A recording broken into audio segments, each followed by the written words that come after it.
This video shows you how to install the high-capacity input tray on the WF-C17590 or WF-C20590.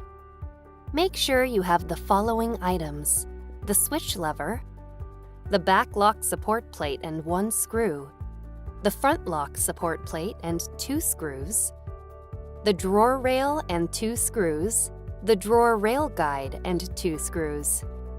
Turn off the main unit and unplug the power cable. Remove this screw from cover 4, then attach the switch lever with the same screw. Remove this screw to take off cover 3. Then attach the back lock support plate with the provided screw.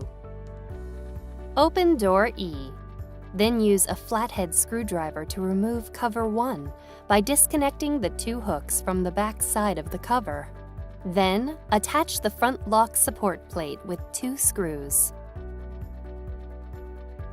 Disengage the 3 tabs on the top of door E to remove cover 2. Remove cover 5. Put the drawer rail on the drawer rail guide. Align the screw holes with the centers of the marking lines on the drawer rail. Then secure the drawer rail to the main unit with 2 screws. Confirm that the drawer rail guide is horizontal. If it is not horizontal, correct it by adjusting the 2 screws. Next, move the high-capacity input tray to the right side of the main unit. Attach the drawer rail guide to the high-capacity input tray with 2 screws. Then slide the high-capacity input tray against the main unit.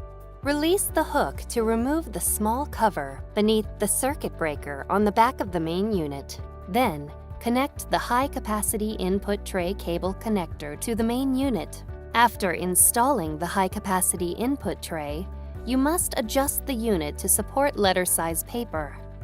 Open the high-capacity input tray. Remove this screw to take out the paper rear edge regulation board. Then close the tray. To complete setup of the high-capacity input tray, see the installation guide or the service manual for instructions on how to enter service support mode. Watch the other training videos listed here.